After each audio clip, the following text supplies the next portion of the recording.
Dito tayo sa ano guys, sa may Bakawan. Ayan, ganda. Hanap tayo ng ano ito, alimango at saka hipon.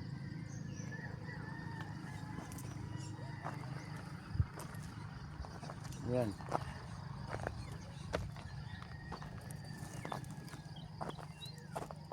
Wala yata ang mga alimango.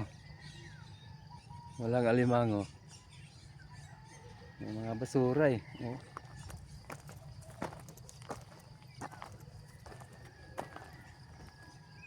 Dito maganda. Wala pa rin. Walang kaluskus na mga isda at saka hipon.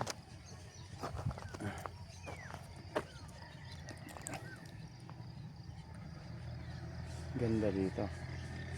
Ayun guys lang po. Maraming salamat.